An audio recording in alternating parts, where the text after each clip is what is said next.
We're sitting down with Alex Mahadaban. He's the Director of MediaWise at Poynter. We are at Poynter in St. Petersburg. I'm Matthew Peddie, the host of Florida Matters and the host of this podcast. Alex, thanks so much for chatting with us. Thank you for the opportunity. Well, let me ask you about how the media covers elections. Now, the media these days is pretty fragmented. A lot of legacy media organizations are shrinking, but voters do have a lot of options for election coverage. So where are people turning to for their election coverage these days? So I think people are turning away from traditional media.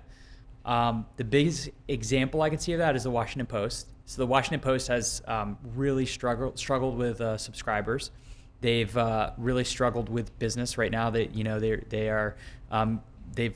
lost a lot of subscribers. Their business model is struggling, and the Washington Post used to be the place to go for political coverage. Mm-hmm. During the Trump years and at the beginning of the Trump years, the Washington Post flourished because everyone was going there to get their political information. They wanted to see what the latest thing with Trump was. As the election ramped up, they wanted to hear about this candidate, that candidate, and what was going on. So them kind of losing ground in the world of political journalism just leads me to believe that people are seeking out info on TikTok, on Instagram, in newsletters, like you mentioned, this fragmented media that is kind of all over the place. So people are going to the news outlets, unfortunately, that kind of match their biases. So they're going to like an influencer on TikTok who agrees with like how they feel about the world, and they're going to media platforms that kind of match their information consumption habits. What kind of election coverage is useful for voters, and on the flip side of that, what isn't useful? So now I'm revealing my biases because I work at Poynter, the home of PolitiFact, and I run the MediaWise Teen Fact Checking Network. But I still wholeheartedly agree that fact checking is the most important and most impactful way to cover elections, because fact checkers cut through all of the rhetoric, they cut through all of the culture war crap, and they get right to whether this policy that this politician is promoting works, whether the rhetoric that they're throwing around is legitimate or not. And so I think readers should be seeking out fact checking. Now, unfortunately, fact-checking is not the sexiest type of political coverage. It just isn't. It can be dry because it is just the facts. Now, I will say fact-checkers are branching out. Like PolitiFact has a great presence on TikTok. They have a WhatsApp channel for Spanish users who speak Spanish, so they can send claims their way.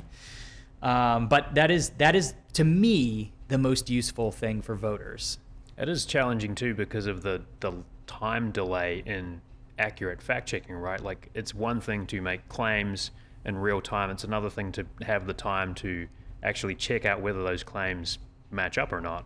Yeah, and the same way that politicians will disregard journalists and say, oh, that's fake news, they'll say the same thing about fact-checkers. So fact-checkers struggle with the time it takes to debunk something and the trust from voters that, I think the median voter is losing trust in journalism as a whole. So that's a big struggle there too as well.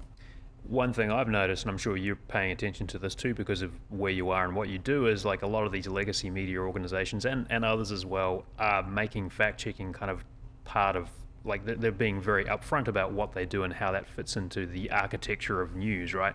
Before, you wouldn't necessarily go to great lengths to say, here's the fact checking we did on this. Now you kind of have like a writer on stories saying, here's what went into the fact checking behind this story, just to kind of give people a peek behind the curtain of how the journalism is done. Does that make a difference?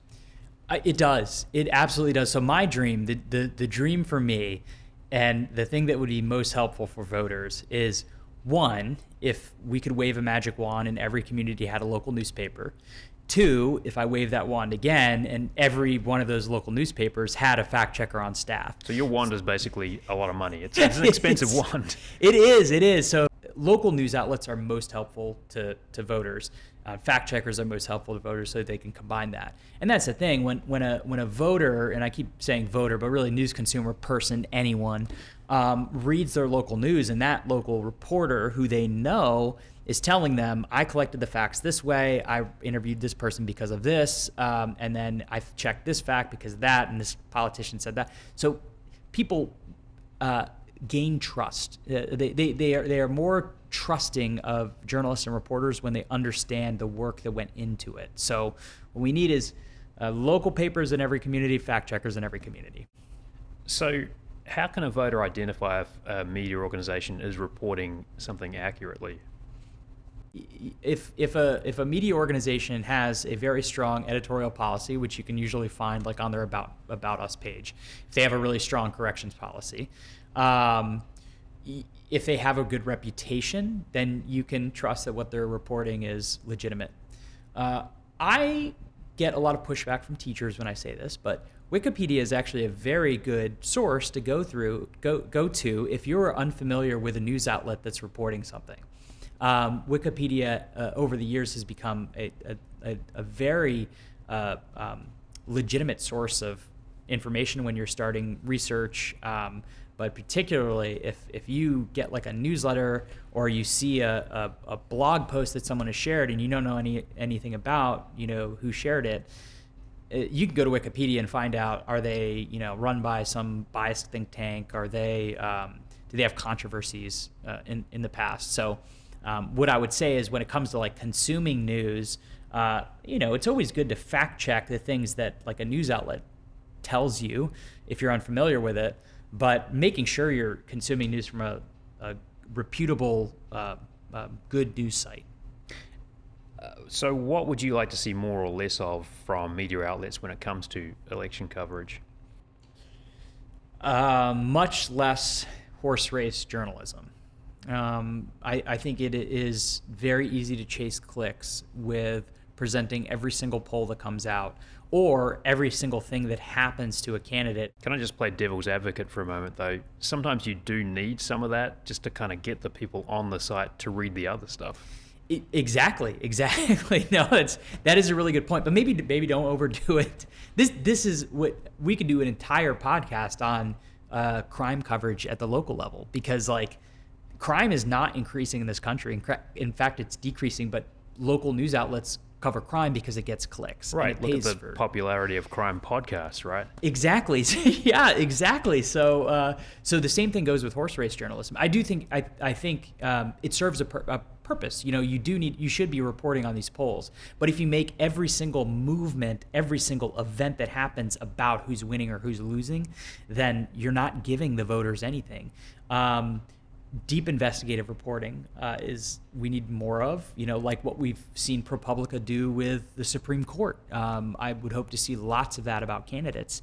And then fact-checking. It always comes back to fact-checking with me, but more fact-checking, less horse race journalism. Just kind of thinking about meeting people where they're at. I mean, it's one thing to have deep investigative reporting. It can be tricky to read that on your phone or kind of condense it down to an Instagram Reels. So there's a little bit of a friction between what you're trying to do and how you're trying to present that, right? Yeah, and that is the other thing that I would highly recommend and like to see more news outlets doing, is meeting people where they are. I'd love to see more news outlets experimenting with vertical video to reach younger viewers with good information about candidates, so they can fill that vacuum that's usually filled by misinformation on Instagram and TikTok. Well, Alex Mahadavan, Director of MediaWise at Poynter, thanks so much for sitting down with us and sharing your insights. Appreciate it. Thank you very much.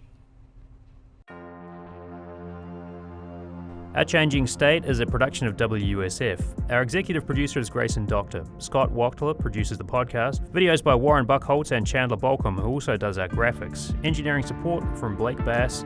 Jackson Harpe composed our theme music. I'm Matthew Peddie. Thanks for listening.